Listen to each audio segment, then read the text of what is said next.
Good afternoon, everybody.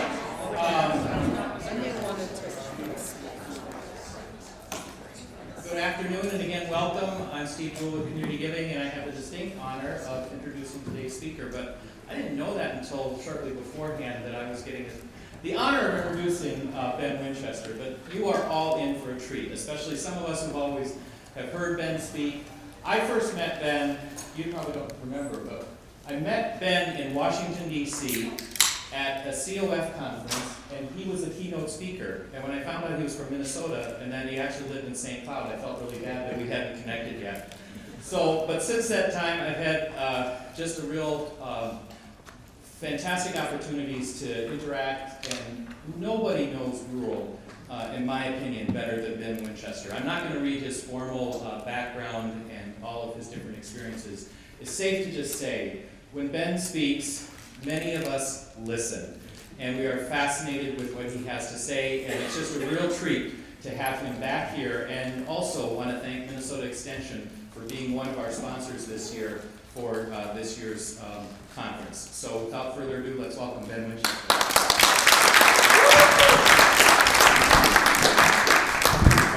Well, hey everybody, my name is Ben Winchester. I'm a rural sociologist with the University of Minnesota Extension. I think you know Extension is the 4-H people, right? So who is in 4-H? All right, we do have some 4-H people here. We're in this sliver of Extension called community development. I'm going to talk quick, so right off the bat, when you do your evaluation, you can just write down right now, Ben Winchester talks too fast. So my own background, I grew up in Winona, southeastern part of the state, and I think when I grew up there, I thought I was living in a small town, right, 25, 30,000 people. And then I was going to go to the cities and get a job there or something like that. And I never did. I went to school in Morris on the prairie for 5 years. And that's when I realized, oh, Morris, this is a small town, right? 5,000 people. And then, as you heard earlier, like 80% of all the cities in the state have fewer than 5,000 people. So every time you hear one with a radio station or newspaper, there's like 25 other towns you don't hear about. And more importantly, don't have the opportunity to write their narrative. You see the title of the presentation here is Rewriting the Rural Narrative. The premise of all my life's work is that the narrative we're using to describe our small towns and rural places is terrible. It's based upon things that happened like 100 years ago or 50 years ago. We don't really have our pulse on some of the changes that are happening today. The subtitle here is Speaks All Things Carry Statistics. My background, my undergrad was in math and stats. I'm a data geek. I love data. I know many of you don't. So hopefully everything here today will be consumable and understandable as we go through this. So let's just talk about rural living in 2025. It's kind of a general concept here, but I do, just so you know, I'm not going to get too deep into this. I do a much fuller presentation on the rural narrative, and that is, this narrative that we have is based upon reality. Like the early 1900s, the mechanization of ag alone reduced the number of farm workers by 40 to 60% in many of our rural counties. Early 1900s, the rural population did go down. At the very same time we mechanized agriculture, we introduced roads and transportation systems. And I used to think 100 years ago was so long ago, I can't even fathom how long ago that was. But now it's like just 100 years ago, we brought roads into this country. And that connected one town from another. We were fairly isolated places up until that point. And now, especially here in Minnesota, we've been blessed to have the progression of regional centers. Not every town could win during this competition of the early 1900s. Every town wanted to be a regional center. Not every town did, with Bemidji, Brainerd, Pipestone, certain communities pop up. And then the communities around them saw their main streets suffer. And we see these main street sufferings every day. You can drive up and down many of our small towns, and there's a boarded up school, and there's a boarded up hospital, or the whatever, bank bill. I lived in Hancock for a long time, so it was the bank and the grocery store. There are banks and grocery stores that close in metropolitan areas too, but you never see them because they've got 3 to 5 other options within walking distance. But you close a hardware store or grocery store in your small town, it's probably your only one. Now you have to drive past that every day, but I'll remind you again, for anyone there's a hardware store that closes in Hancock, there's one that closes in White Bear Lake too. But you don't hear about those. But again, we drive past these artifacts in the past, but there's a reason why the hardware stores and the grocery stores closed. You have towns today who say like, oh, we just need to get our grocery store back. Well, I want to give you a sense of time and place. There's a reason why the grocery store closed. Not just why did it close, but why did it close now as opposed to 40 or 50 years ago?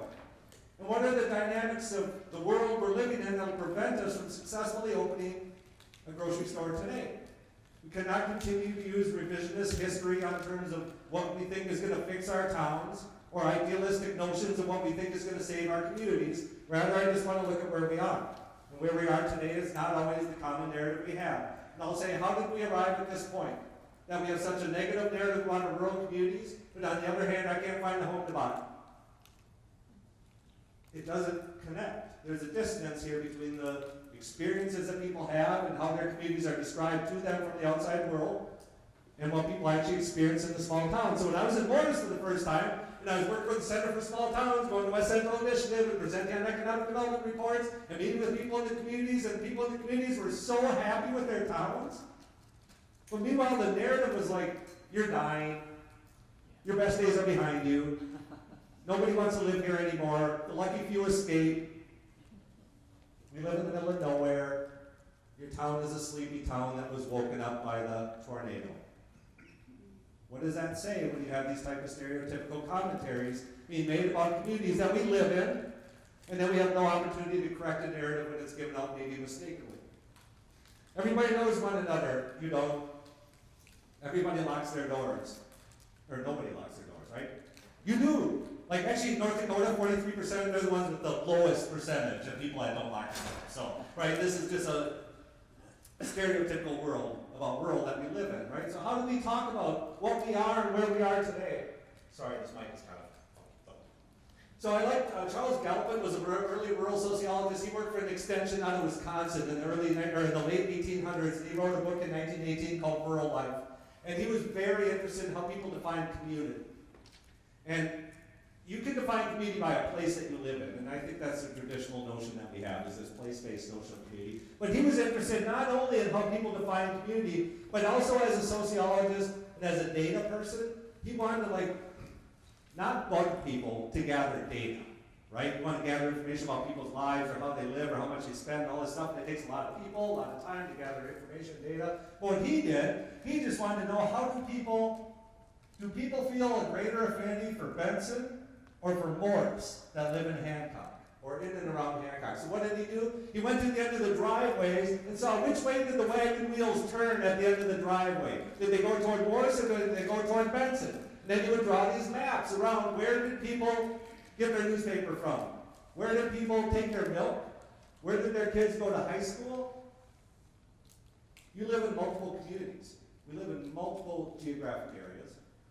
And so this is kind of the part and parcel of what I like to use to envision how we define community. So initially, in 2002, we started to see a lot of census data come out, and I'm not going to get knee deep into how we did all the mechanics of this, but we looked at rural populations. We want to better understand who's moving in and who's moving out. Of course, the headline is the brain drain. We're losing our high school kids. It's not a distinctly rural problem, right? Your high school kids getting up and leaving, 40-60% of every rural county, every county experiences loss of their young people. And then we have books out there, Halloween Out in the Middle, right? The Rural Brain Drain and What It Means for America. But the title is Halloween Out in the Middle, and the implication is when you lose your high school kids, there's nobody left in your town. Well, our towns are full. And even when your high school kids leave, they're not homeowners, but our homes are still full. So what's really going on? So I want to better understand who's moving in and who's moving out. And right, we have 15 to 30-year-olds moving out. But more importantly, what we had seen very consistently in 98% of all the counties across the country is there's been a regular pattern of people in their 30s, 40s, and 50s moving to rural America. Since the 70s. It filled up all our vacant homes. When I first published on this in 2002, they're like, oh, this is new. And I look back on the census data, I'm like, not really. But this is the narrative. I have colleagues in the rural development industry that talk about brain drain. They want to work around brain drain. They want to keep our kids. We've got to keep them here, keep them here, keep them here. We're spending tons of intellectual and financial resources to try to keep them without knowing you have a natural inclination of people in their 30s, 40s, and 50s that want to move in already. So for me, more importantly, what kind of narrative do you have about your kids leaving? Is it one of failure? Because I'll tell you, your educators don't consider your kids failures when they go into the broader world and get an education or a job. So be careful with the brain drain narrative, because we miss the point that there's actually people in their 30s, 40s, and 50s moving in. So one of the first studies we did was in Nebraska. We've now replicated this a number of times. Nebraska, Montana, Minnesota, Iowa's got similar studies. We go and we interview new people. that move into small towns and rural places, and we ask you, like, why did you move? So I just have a quick question. Raise your hand if you're currently living in the town that you were born in. Around like maybe 15% here. How many of you are transplants living in the town that you did not grow up in? This is the norm. Our communities today are filled with people not from there. Our communities today are filled with people not from there. But the people that are from there have social cachet. They might have a name that's familiar, recognizable face, a whole recognizable family that we feel owns this town more so than all these 30 and 40-year-olds that just chose to move in, who are in their prime earning years. So who are these people? And we ask these newcomers, why did you move? Our unit of analysis here is households. We looked at households. Why are these households moving into rural America? And the top 3 reasons that people gave as number 1 was a simpler pace of life. Immediate access to recreation. There's like push and pull factors we talk about here. The things that push you away from the house you were at or the location you were at, the commute, control over your life. And then there's pull factors that bring you in. Pheasant hunting, right? Whatever recreational things you've got. But really the top 3 reasons are quality of life. Simpler pace of life, number 1. Number 2, safety and security. It's especially high with people with children and female-headed households. And the third top reason was low cost of housing. Nowhere in the top 10 was a job, which if you're an economic developer, you're going to call me a lie, right? This is economic development, the typical industrial recruitment model, right? You bring in an employer. That's our traditional economic development model. You want to bring in an employer. What's the motivation for migration then? What's the only reason people are going to have to move to your town? Is if they have a job here. I'll tongue-in-cheek say hello 1920. Like literally that is how the path of economic development was done. But we're in the 4th wave of economic development now. We have been long past industrial recruitment. We went past cluster development and entrepreneurship. We're looking at resident recruitment. We'll talk about this in a minute. So who are these newcomers? More specifically, those that move for a job. You do have some people moving for a job. 41% of newcomer households said they moved into that community because they had a job or a job offer in that town. This keeps going down. That number was over 50% like 15 years ago. Keeps going down over the years. Now, the column here, I forgot to put the years on here. The Minnesota one is 2019. That middle column there is 2019. Montana is 2021, a year into the pandemic. And what are the pandemic-related changes that we see? Okay? People who said they moved primarily for a job went down even further. From 4 out of 10 homes to now just a third of newcomer households are moving because they have a job or a job offer there. That makes sense. More and more employers afforded an opportunity for their employees to live wherever they wanted. And they did. They chose rural. And I'll go back to the point that if rural was dying, you could have people moving in and our populations would go up. But we didn't have any homes. When you work from the assumption that rural has plenty of homes, you end up with a whole different set of interpretations, and if you understand that we're in high demand. So when I get calls from reporters in the Star Tribune after the pandemic, like, is this going to save rural America? It's like, well, we've already saved ourselves. And the pandemic only exacerbated the high level of interest we already had in rural living. So, moved primarily for a job, went down even further, but lived in the community before. This is important. There's 2 pieces of this I want to hit on. Number 1, the majority of people moving in your small towns are not from there. 3/4 of newcomer households have no previous experience with your community. So again, 1 in 4 households are like, hey, John, you moved back. Like recognizable face, recognizable name, social cachet, social capital, connections. But 3 out of 4 households now are not from there. Are they welcomed? Are they seen? Are they told you just need to learn how we do it around here? Are they asked, like, why would you move here? Are they ever given ownership over this community? Do you call the community you're in now home? Do you feel like you own your town? It takes a long time for newcomers to feel this. Sometimes they don't ever. I like to do newcomer panels after I do this kind of presentation because I get a lot of people say, that's just bad. Like, we don't really have new people in our town.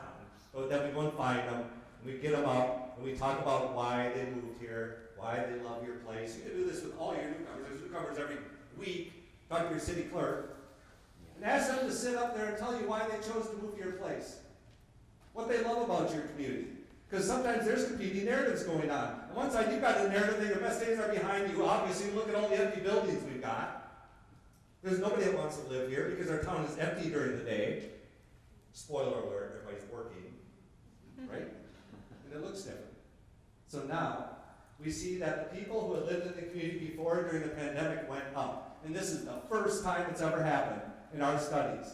And it didn't make a lot of sense until we realized we did a lot more focus groups to find out that it really was social connections. Because again, if you work from the assumption that we have plenty of housing, then people can move in whenever. But in a rural community where you have a finite, like, this is all the homes we have.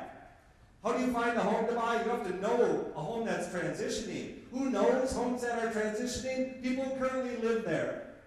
And then it's like, hey, I know your daughter's looking to move to Hancock. My mom's looking to move out. We're going to get this done. We're going to get this done is the way houses got sold during the pandemic. 40 to 60% of home sales during the pandemic were not arm's length transactions. A stranger selling to a stranger. There's a story in one of the newspapers in November of the pandemic saying home sales in western Minnesota were down 4.5%. We were like, no way is that true. We convened all the assessors and they're like, oh no. Cash sales, people know them, they never hit the mark, because what was the data source? The realtor database for home listings. Homes get sold under the radar right now. The best place to find a home to buy is to visit with your seniors after church. Another place, we'll talk about this, it's coming up. But we also hear all these other stories right now too. I mean, I'll just jump into this right now. Because it is like, we have a senior, or a guy who went to a small town to fix up his mom's house. And while he was there, he chipped his tooth. And he went to the local dentist, and he's like sitting in the chair, and the dentist assistant is like, who are you? And he was like, oh, I'm working on Joanne's house, she's my mom, and we're trying to fix up her house. And of course, that dentist assistant, like within 48 hours, that house got sold to the dentist assistant's son. It is these social connections. So, I'll say it this way too. You don't have a labor shortage. Like, do you have a labor shortage? Hands up if you have a labor shortage. Right? If you truly believe you have a labor shortage, then you're doing something wrong. Your community is not attractive enough, or you're not paying enough. But the confounding variable right here is the lack of housing. You cannot welcome anybody new into your town until there's somewhere for them to live. So, now, what is this? I'm going to call it the brain game. I'm not going to use that negative terminology around brain drain to describe what? Are high school kids leaving? Or on the other hand, you got people in their 30s, 40s, and 50s moving in and bringing kids, careers, experience, expectations, political will, volunteer, service mentality, leadership capability. So I get asked all the time, like, hey, if there's all these new people moving into my small town, where are they? They're not my groups. Like the Lions and Eagles. I mean, I was in that at one point, but not anymore. And I would say, you're right. Those new people aren't in your groups. These new people are in theirs. And if we don't understand that social life has changed significantly, decade after decade. So here's the composition of all our nonprofit sector here in Minnesota. Number one is religion related, right? This is typical for most U.S. states. Number two, recreation, sports, leisure. These are the NTEE codes, technical term for the type of, service that they hold. Education groups, community improvement, capacity building. Like, we actually have a lot of groups here, but I want to look at just the groups that have been created in the past 30 years. Because if you work from the attitude that if you have newcomers moving in and they just need to learn how we do it around here, you will not see that we have had 56% of all the nonprofits in Minnesota been created in the past 30 years. Nonprofits are growing at a rate of 5 to 15% every 5 years, even in the most rural places. It is out with the old and with the new. What kind of groups are we creating? Recreation, sports, education, arts, culture. You can see the legacy amendment in this relative to other states. We have a wealth of assets in this state, folks. This rural development industry that I'm a part of, with initiative foundations, the foundation world, the RDCs, extension, all these groups, I could not wait to get back from grad school in Missouri to Minnesota. This is the industry I grew up in that supported me to hear all this research I do now as a result of the people before you saying we want to know more about what's happening. So, what has shifted? That's the biggest shift that I'll share with you on the kind of community leadership side. I do leadership studies too, and in Minnesota, 1 in 22 people need to serve as a nonprofit or government leader. In some rural counties, northwest Minnesota, 1 in 5 have to serve as a nonprofit or government leader. So how do we even introduce new programs into a community when people are so tapped out? So on one side, it's great that we have all these new groups that reflect people's interests.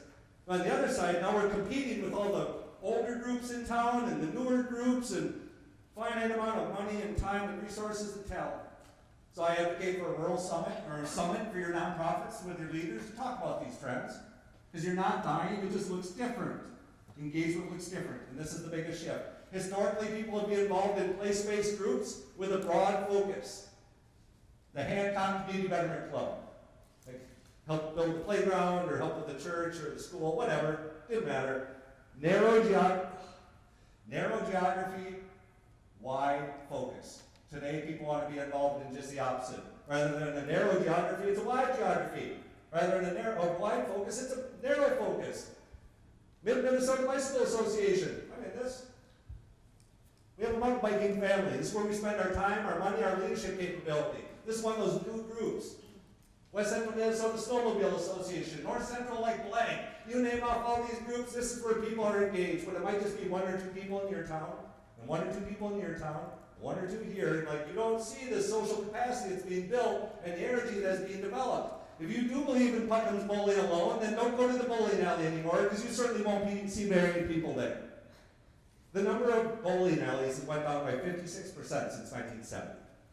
People are doing different things than bowling, is the argument. So, let me find this here. I hope this makes sense, right? If anything doesn't, let me know. So now about the economy. Jobs in the economy. One of my favorite things to do is I go into urbanites and I would ask, like, hey, would you ever consider moving to a rural place? And the most frequent answer I get is, I'm not a farmer. And it is. It's frustrating, because our economy in rural Minnesota, Bridget talked to me, let me back up. So even to back up on economic development, to look at how far people are going to work and how far people travel, we already know that people live in these vast regions. Dartmouth did these studies called mega regions, and you can see how far people are going to commute, right? It's huge. But we do have growth in these economic regions, centered around regional centers, but there's been a mix, right? Big box retailers killed out the retail categories in some of those small town retail segments. And today you see hardware stores being replaced with dollar stores. So these are part of these trends of regionality. We're losing the opportunities for wealth holding through our businesses, which I'm not going to get into the wealth stuff here. We're going to talk about that a little bit. So I just want to give an example. Like here's Todd County. Every day in Todd County, 3,000 people commute into the county. That arrow coming in. And every day, 7,000 people commute out to work. Every day, people are crossing these boundaries. And just 3,900 people both live and work in the county. I want to remind you that these county boundaries were drawn during the time of horse and buggy.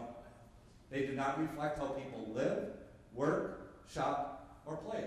But you all are trying to make decisions in these jurisdictions. You're trying to work for cities, and you got to create a job in your city now. You can't be in the next city over, right? Or county EDA. It has to mean something. There's tension. There's an incredible tension right now between these jurisdictions that are supposed to matter and how people live. So now here, we did this study. Catherine Lay is Southwest educator out of community economics with us. We'll get this publication out pretty quick, but it's real simple. More Americans leave their county, or more Minnesotans leave their county every day to work than stay. 51% of Minnesotans leave their county every day to work. Nobody hits that county boundary. It's like, oh, I better not go shopping down to Benson. I did. I sat on the Morris Area Chamber of Commerce. I was the chair for a long time. I lived in Hancock, and if you know where Hancock is, it's in the very southeastern corner of Stevens County. And actually, Benson is just as close as Morris. But when I'm on the Morris Area Chamber Board, and people are like, what are you shopping in Benson for? Because they have a really good restaurant down there, right? I mean, there's a lot of really great things.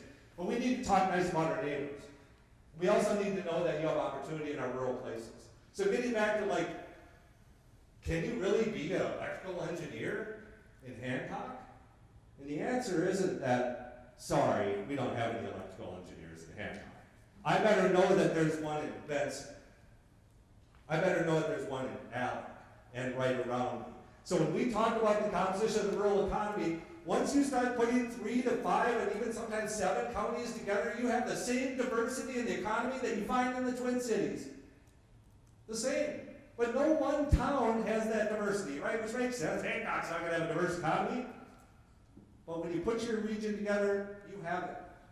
So now we also look at broadband as a main kind of core institutional trait that we need to have. And people are becoming more observant about the potential that you have in your community. And I'll say broadband in rural Minnesota gets a bad rap too, but I'll say because we use the digital divide all the time.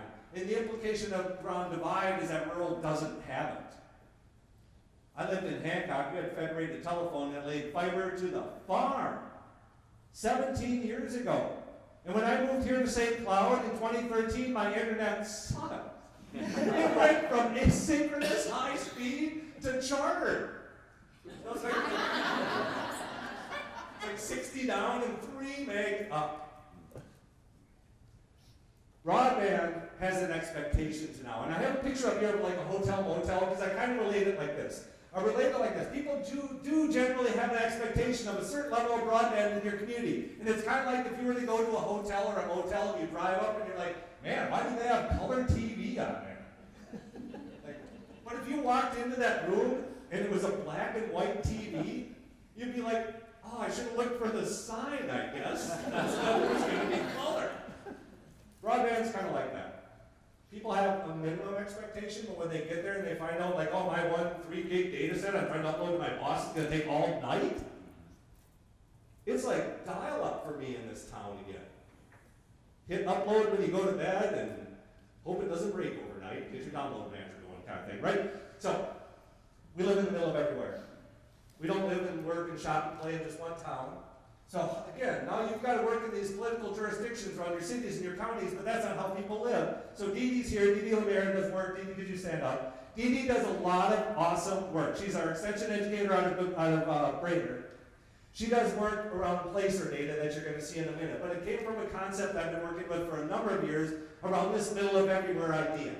So what we do in this exercise, you can do this in your town, is you hand out a map of the region and you ask people, there's a bunch of things you do on it, this is just one aspect of it, but you ask people to identify where do they live, where do they work, draw a boundary around how far have you gone in the past year to shop and eat out. That's what this is. This is people that live in McLeod County. There's a leadership program we did there. Of course, not everybody lives in the town where that dot is, or not everybody works in the county, but these are the boundaries that people drew. Again, nobody puts a dot. Nobody puts a square around the county. It's like, I better not leave. This is how people live. So now this becomes important. How do we really recognize these traits? And so Hope Williams and Wadena had first called. We worked with her a couple months ago now. Which at the end of the conversation, she was like, I just kind of want to blur the lines. And I was like, oh my gosh, yes. That is exactly what we're talking about, is getting past all these jurisdictional boundaries. Right. So now, this is where we have placer data. Cell phones, right, they're ubiquitous. Everybody has one of these things. Placer has data on the phones. These phones know where your home is because it sleeps there all night. Your home, this phone knows where you work. It follows you to your work and it sits there. And it might go to eat at some point at lunch and then comes back to work. Or your phone may live in one place and go visit a community and go visit another community and come back home. This data is like readily available to us. It costs money, of course. But from an economic development point of view, when our typical data that we would get from DEED would be county level data on sales tax, it's like 3 years behind. Yeah. Like, what do we really know about what's happening today? So, now with this, we can identify behaviors. We're not looking at jurisdictional outcomes. We're looking at how people actually live. So here's Cass County. This is where, for people that live in Cass County, how far do they go to eat in the past year? And so I think Dee Dee will pick out the top 50 locations, right? You can see the highway right through there, basically. But again, you've got people go to Park Rapids, Bemidji, Wadena, and out of county, and Brainerd, Baxter area too. Now, how far do the county residents go to play and recreate? So this is part of the middle of everywhere exercise, where normally we would ask people to draw a boundary around how far do you go to shop and eat out in the past year, and another around how far do you go to play, and it's even bigger. How far do Cass County residents go for retail and shopping? Far no. Like, every time you pass a car on the highway, there's a huge complex life behind it. We are passing each other all the time. We are a very complex society. And for as busy as your lives are individually, this is the totality of interactions that people have across your region. So when I lived in Hancock, we would always have people coming into Buddy's Bar and Grill to eat there. Maybe 1 or 2 times a year. And they would love it. They'd like, I'm getting a ribeye every time. I just love it. It's the fair dairy stuff there, right? Or whatever it was. You identify this vast region that you live in and you connect with. Sometimes it's a place-based locality, but a lot of times it's this region. So now getting back to like the on the map data about people commuting in and out, like we can look at that too. We can just look at the commuting data. So this is where do the people live that come into Wadena County every day to work. People come in from huge distances to work. You notice some around the Rochester area, between Twin Cities and Rochester area. Now this can be any employee that spends, what is it, maybe 30 days or more, or 90? Oh, that's for residency. Yes, Yes. so this would be folks where their phone is regularly showing up during work hours, so it could be part-time workers. Yes. And like we've discussed with specialty positions or other. Yeah, we kind of wondered what was going on. Where are these people from around Rochester? It could be like travel nurses that were coming up for short periods of time. Specialists. Yes, or specialists coming up. So now when you look at the data from this point of view, the county is actually a net importer of labor. They're not a net exporter. So in some data sources, it can tell you different things based on what's happening. So again, how do you make decisions though? When the reality of people's lives are in these regions. Like what do you do if you're the mayor and I run into the mayor of Hancock and I'm like, yeah, I'm looking at moving to Hancock. And you're like, oh, Hancock's great. We got a full K-12 school. We got Buddy's Bar and Grill. We got a C-store / car sales / deli / hair cutter thing.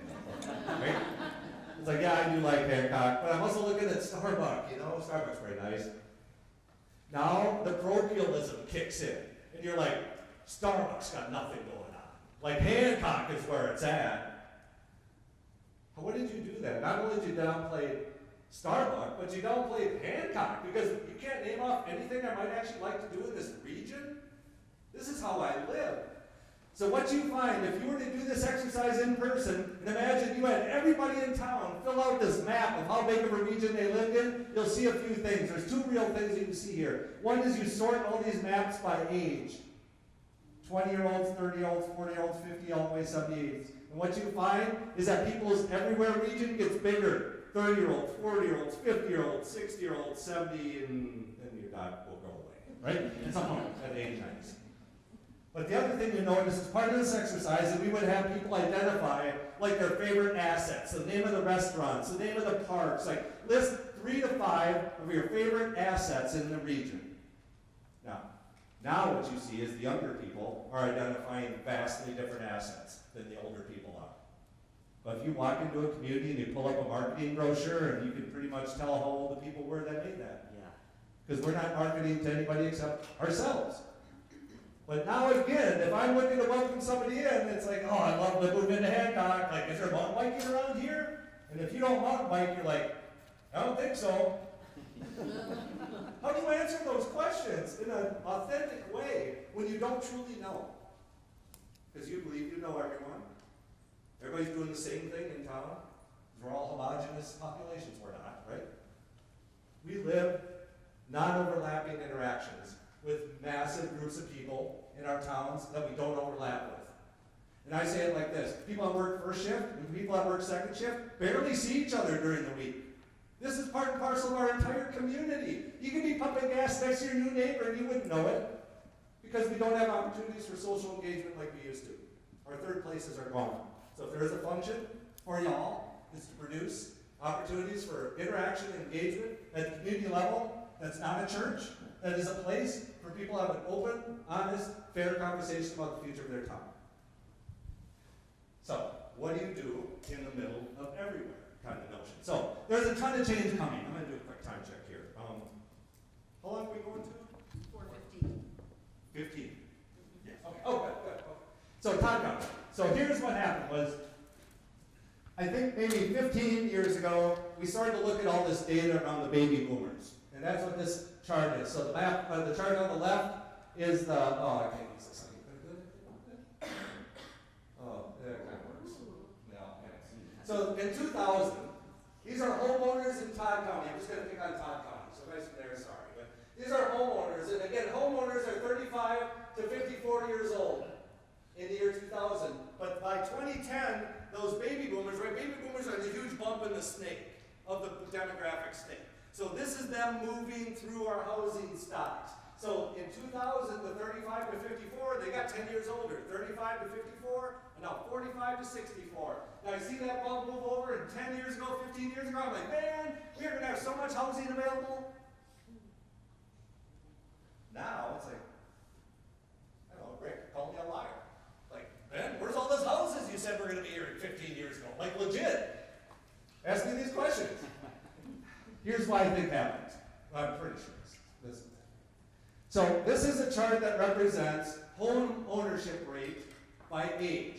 And the idea here is that people, once they hit the age of 67, start moving out of their homes, into patio homes, condos, apartments, whatever it is. All previous generations, up to 30% of homeowners would move out after that age. The generation today are the blue line. They're staying in their homes. They're not moving out. So what's the difference between these two lines? These are all the people who would have moved in, right? If those homes would have been opened up. What homes are they in? 4-bedroom, 2-bath places. So the story of rural life for me is that this trend of rural reinvigoration started in the 70s. 70s and 90s picked up. 90s filled almost every vacant home in rural America. 2000s, that trend continued, but it was slow, and we weren't sure why, but it's directly related to this. So what we had is we had a lot of seniors. People over the age of 55. You can't say seniors. I have another housing presentation if you want to see it. But it's like there's a continuum of life before you get to your continuum of care. All right? So as soon as I talk about senior housing, it's not assisted living. I want to have a conversation about more appropriate housing for the age that you're in. So now, again, you have had these people move into rural communities, and in the 80s and 90s, the folks who retired moved over. But now the people who want to retire and have retired, they want to move over and they got nowhere to go. And they just stay in their home. Undertale County, like Undertale, there was that Tri-City Cooperative or Opportunities Group. Like there was a guy, a developer there that was like, man, I'll put up these patio homes. He put up patio homes that sell the moment they break ground. What happens then when you open up that house? That's the workforce housing. We have no shortage of workforce housing. Kelly Ash at the Center for Policy and Development will say this too in this publication. Workforce housing is currently occupied by the wrong people. They're unable to move over. So this is an opportunity. Like workforce housing is barely a thing to even afford. And in small towns, building new homes is rarely an option unless you have a community developer. Housing doesn't magically get built where you wish it. It gets built where the highest margins are right now, or if you have somebody dedicated to your community. So when I do talk about talent pipeline and all this other stuff, like we have no shortage of need coming up when all these older people finally do get out of their home. What kind of shape are their homes in? So I do want to look at housing. Right now our communities are inhibited. We can't churn our housing over because the people have nowhere to move over to. So right now it's very slow. So Todd County, for example, in 2010 to 2020, all they've done is grow in the older age groups. When you grow in the older age groups of homeowners, you shrink the younger homeowner opportunities a lot of times. And the shrinking years in the middle ground, the 45 to 54-year-olds. So when I ask, and we know, why people don't want to move over the age of 55, seniors give these very good reasons about fear of the unknown and uncertainty, right? Emotional ties to the home, anxiety over thinking about moving. And in fact, we have an entire age-in-place strategy out here to keep people in those homes. Like, I'm going to make it easier for your mom. We're going to bring her meals and take you to your appointments. And meanwhile, I'm like, we're still in that house. Tongue in cheek, I'm called the person who's trying to kick our seniors out of our homes. I'm not. There's 30% that want to, right? And they have nowhere to go right now. So now, again, we have an age-in-place strategy. We've got billions of dollars being spent on age-in-place. And in fact, you have, I call it the policy of best intentions. Seniors, people at the age of 55, saying, I'm going to live in my house forever. And then what do? You put on the ramp, you update the bathroom, spend $15 grand for my mom, updating the whole house. She's in it for a year, and then has to move out. Which takes 2 years to find a new place to live, by the way. So don't live in the policy of best intentions. It's not very healthy for you or the senior. So now what happens when we do want to move over, there might not be an opportunity to do so. What kind of shape are these homes in when they finally do turn over? So this age-in-place strategy right now, we're spending a lot of money on what? Livability expenses. But what happens then is my mom moved out of that house, and she was actually low-income eligible for a home weatherization program to add insulation and siding, but she was too proud to do it. Who bears the burden of those costs? The new homeowner, who may not be income eligible. My bigger point is here, nobody is truly responsible for all the housing in your town. The only group responsible for housing is your HRA, responsible for the Section 8 stuff. It has a huge shining light on those few homes or apartments. I'm talking about everything else in town. So right now, what happens when seniors do have to move? You remember all those stress, fear, and anxiety? It's all exacerbated. It's way worse. Well, like, you got to move out in a week, and you got to do these things. Like, you thought it was anxiety-ridden thinking about moving? How about if you have to? And then you realize you can't be in Hancock, Mom. We're over in Starbucks, away from friends. So do not confuse age in place with anything other than age in community. Delineate the conversation both ways is what I'll advocate for around that. So, there's the Kelly Ash quote. There's a public cost of private inaction here. So this is the bigger question I've got is, what happens then when you total up all these private inactions? What's the public cost? Because again, I view a housing stock now as almost like a public good, because if you don't have a home, you've got nowhere for wealth, for labor, for leadership, anything to live. So what happens then if we do nothing? So what happens now, all right, so again, housing tends to be a private asset thing. Like, I'm not going to tell your mom what to do with her house. Why would I? That's a private asset. Your house is also a public good. What happens in Hancock? My house and my neighbor's house, Howard, who's passed away now, were built in the same year. But you would not have known it. Because I kept up the house, I put in new windows and insulation, and Howard is on fixed income pension from the railroad. Like, there was no way he was spending money on that house. And when he passed away, if his daughter didn't move right in, like, it would have been torn down. So what is the cost of dilapidation to your community? What happens then to the property taxes? As an example here, what happens if in 1 year you had 4 houses in your town, and each one brought in $1,000 in property tax revenue? Right? Property tax revenue is generated by the land and the property on top of it. But now, if Howard's house got torn down, you're only assessed on the land, which is a fraction of the total assessment. So now on that one parcel right there, the county is bringing in $800 fewer every year. But does the county say, like, hey, sorry, Howard's house got demolished, like, we're gonna reduce our county levy to make up for that? They don't. Who's paying for the reduction or lost costs in that housing assessment? Everybody else's taxes went up by $266 to make up for that $800 loss. There's a public cost to private inaction. My house is worth less because of Howard's house. So what's the answer here? We believe it's patio homes. It's like independent living. There's not a well-worn path here. New London, like, again, the moment they build these move-over houses, it opens up that property that they were in. So if you need to make the economic case, because typically economic developers, again, might be like, man, those people are out of the workforce. Like, I'm just going to worry about the employees that we have in town here, right? Okay, I'm going to introduce a term you call a transfer receipt. A transfer receipt is income coming into your community. And so imagine all the dollars that come into your community. I wonder if I have that here. I don't. Oh, yeah, I do. All the dollars that come into Todd County every day, every month, every year, 58 or 59.8% of that comes from a wage and salary jobs. 28% comes in the form of a transfer receipt. That's old age Social Security, Medicare, and Medicaid.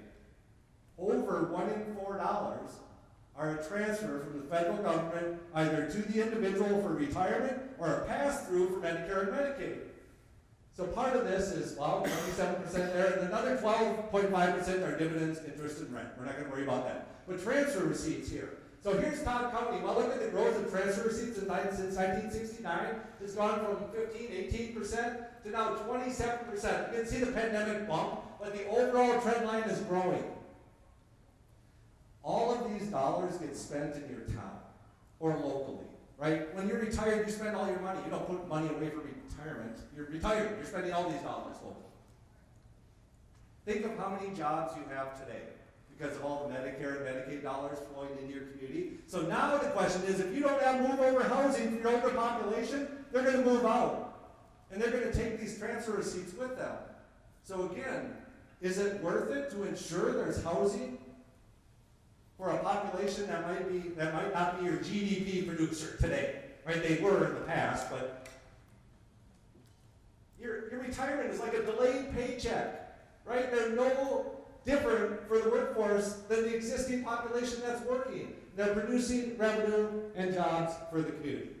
So I would ask you to shift your unit of analysis from people to homes. Of course, there's people in those homes. But give some consideration to the places people live. And ensure not just that we have a safe place for people living there today, but that you've got somewhere for people to live in the future. Do we actually have a home that's being handed down to the next generation? So housing stocks are a measure of community wealth when you own that property and when local people own that property. They're a measure of individual wealth. That's where individual wealth lives, is in that house. And they persist, more importantly, over time. So housing and community is just the interconnected piece. Labor shortage, solved through housing. Move over housing opens up the workforce housing. So really, I'm all about like local housing development. I'm a big DIY guy. I like fixing my own stuff. I'm big on like we don't have enough electricians, plumbers, carpenters in rural America. Number one. So I do advocate for building a local training program and showing people how to do sheetrock, how to put down LVP. You can do that for Habitat for Humanity, but I will say Habitat for Humanity are all like new builds. My house that was built 1900 had no 90-degree nothing. Like I wasn't putting LVP down. I had to do self-leveling concrete first. Like so, we need a Habitat for Rehab. Imagine you had a community toolbox that people can rent tools in out to the community. The same thing with auto mechanics. We do this in urban areas too. Let the kids know you got a talent pipeline. You can be banking it after 2 years. Plumber, electrician, any of that. I got my kid doing sheetrock. He's 10. He can mud tape in the garage, right? It makes you feel good when you take care of your house. I'm a big believer in DIY, and our rural homes need a lot of work. I'm also a believer that the knowledge we need to solve our own housing problems are in our towns already. I don't need an electrician to help me change up my outlets. I just need somebody who's done it before to be like, shut off the breaker, if you want. Like some people say. Like, some people will say. So, anyway, now we're at this point. Now where are we in 2025? The grain of rural. The grain of rural. That app in the bottom right corner, I put this on here. Is this thing going to work? No. Oh, no, it's this one here. That doesn't work really good. So this was like 20 years ago when I first started to do a lot more demographic work, and you hear about the grain of rural, the grain of rural. Well, the grain of rural from then is now the dying of rural. You have to talk about death. We talk about death through our transfer of wealth. But I will say this, when you engage in the transfer of wealth conversation, you better have a positive narrative. Why would anybody give to your poor dying town? You want to get political support to put in water and sewer for your dying community? Your narrative matters. If you truly believe your town is dying, go out of your way and find new people that moved in. Because I will tell you, nobody that just moved into your town cares where your town was. They didn't care that Hancock lost its grocery store 26 years ago. Nobody moves for pity. Once you start asking people why they actually moved to your town, you will be definitely surprised. These are the positive narratives that we want to lift up and share. So now, what happens when 3/4 of our rural homes that are owned by older people turn over in the next 20 years? This is unprecedented, the amount of turnover we're going to have. You're going to be out with 1- and 2-person households and in with 3 to 5. So for me, school enrollments go up, populations go up, but we need to have a home for them to live in. It's a tenuous spot right now in housing in our rural communities. But we do know the State of Rural Report, thanks for the Center for Rural Policy Development. Kelly Ash again looked at it this year and for a couple of years in a row now. He's shown that the most rural counties in Minnesota that have the highest death rate now have the highest in-migration rate. And you do that because you have a finite number of homes, and we are waiting for death. You have to talk about like the rebirth we're gonna have, right? Not just the death part. But this is like the transfer of wealth. Again, you're trying to build an argument that the next generation coming in, they've got very similar values around conservation, service, stewardship of the community. These newcomers moving in are not all that different in their value systems. So engage community conversation so that people looking to transfer their wealth to the next generation have a reason to do so in your communities. Oh, there's the transfer wealth stuff. So you've got a lot of transfer wealth material that's going to be presented tomorrow. I'm on the team here with Aiden. Where's Aiden? Aiden Novas, could you stand up? So Aiden is on the team. He was a graduate student initially, but is now our newest educator in southeastern Minnesota. We've been working on doing these transfer of wealth studies. So we have done it for Minnesota. We are new into doing these studies. And there was a group, Locust Impact Investing, that's been doing it for like 20 years. But now we have done the studies all for Minnesota, and it shows that current household worth is $2.1 trillion. But over the next 10 years, because of all the death, $61 billion is looking to transfer. And the common point we need to talk about here is, where is that wealth going to go? What happens if your kids don't live here anymore, and now you're going to pass all the wealth that this community helped you generate away from this town? This is the argument for local giving. This is the argument for having a local value statement about what you want to see happen in the community after you go away. So really, I just want to engage with people. Most importantly, the older people that we've got, engage with conversations about their intentions with their home, their life, their resources, their plates and silverware. Not really, but we have a Who Gets Grandma's Yellow Pie Plate program, like an extension, which is kind of about those things.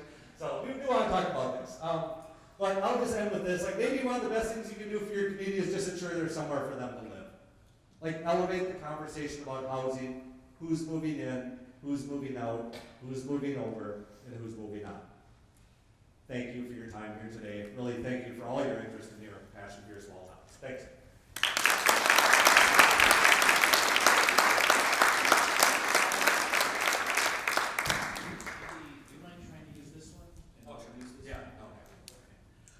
We have just 5 minutes for some quick questions before the reception starts. So, does anybody have a burning question? We hope you can use the mic. We want to make sure you can hear on the recording.